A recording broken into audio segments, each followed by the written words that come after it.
হলো থ্যালাসেমিয়াকে আসলে আমাদের সামাজিক আন্দোলন গড়ে তুলতে হবে থ্যালাসেমিয়ার বিরুদ্ধে। সামাজিক আন্দোলন কেমন? আমি মনে করি বিয়ের আগে প্রত্যেকটা পাত্র পাত্রী একটা পরীক্ষা করা বাধ্যতামূলক হওয়া উচিত।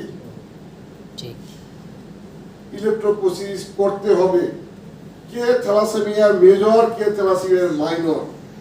কখনোই মেজর বিয়ে নয়।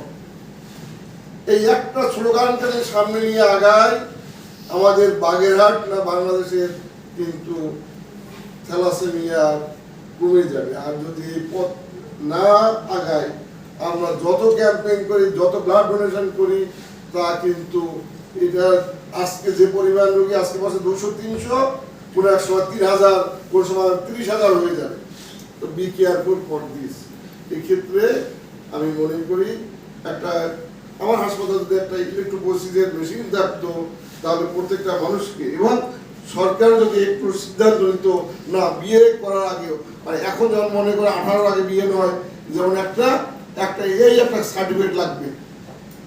আমি মনে করি এক সময় সরকার এই পরীক্ষাটা বিভিন্ন জায়গায় ফ্রি যদি করতে পারে, ফ্রি করে দিন, কিন্তু এই সার্টিফিকেটটা দরকার। তাহলে আমাদের থ্যালাসেমিয়া পুরো এক সময় আমাদের দেশে থ্যালাসেমিয়া থাকবে না।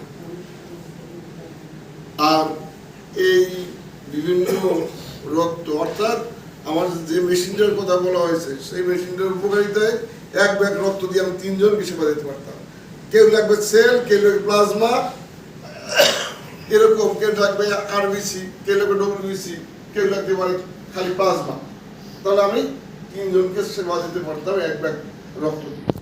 এখন আমার একটা জিনিস দেবো, আর একটা জিনিস আমার অযথা অপচয় হচ্ছে।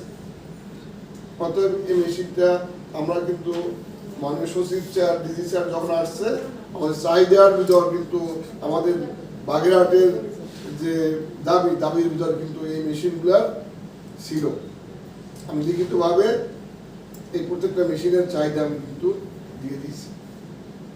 আসলে আমি একটা কথা বলি, স্বাস্থ্য সেবায় যারা চাকরি করেন, এই সেবায় যারা আসেন বা এই সেবার সাথে যারা ভলান্টিয়ার্স হিসাবে আসেন, আল্লাহ তাআলা বড় রহমত আপনাদের সাথে বিদ্যমান। কারণ একটা অসুস্থ মানুষকে সুস্থ করতে তার পাশে থাকলে আপনি যে আপনি আল্লাহর কাছ থেকে যে শক্তি পাবেন, যে সে শক্তি কিন্তু আর কোথাও থেকে পারবেন না। অর্থাৎ স্বাস্থ্য বিভাগে যারা এই কাজ করেন, সেক্ষেত্রে কিন্তু আপনার সর্বক্ষেত্রে এই সুযোগটা আপনার পেয়ে যাচ্ছে। অতএব সবাই ভাগ্যে তো আর স্বাস্থ্য বিভাগে কাজ করার সুযোগ থাকে না। ছোট জীবনে ছোটকালে যখন রচনা লিখছেন, তখন অধিকাংশ মানুষই যারা আছে স্বপ্ন কি ডাক্তার হওয়া। ডাক্তার হওয়ার উদ্দেশ্য কি? সাধারণ মানুষকে সেবা দেওয়া। এখন এই পেশায় যারা আছেন, সাধারণ মানুষকে সেবা দিতে গিয়ে হয়তো বা সবাই আকাঙ্ক্ষা পূরণ করতে পারেন না, কিন্তু আপনারা ধৈর্য ধরে সাধারণ মানুষের কথা বোঝার চেষ্টা করবেন, সাধারণ মানুষের পাশ বোঝার কথা চেষ্টা করবেন, আপনার সীমাবদ্ধতার কথা বুঝে শুনে বলবেন। তারাও মানুষ, তারাও বুঝবে। কিন্তু অনাকাঙ্ক্ষিত মানুষের সাথে আচরণগত ভালো ব্যবহার করবে আশা আমি ব্যক্ত করি সকল স্বাস্থ্যকর্মীর কাছে। সাথে সাথে এখানকার বাগেরহাটের, কারণ আপনারা যখন এখানে বাগেরহাটের চাকরি করে, বাগেরহাটের বাসিন্দারা, বাগেরহাটের সবাই, আমরা যদি মনে করি সুস্থ না হই, আমাদের সামনের দিনগুলো কিন্তু ভালো থাকবে না। অর্থাৎ সুস্থ থাকা আমাদের সবার দরকার।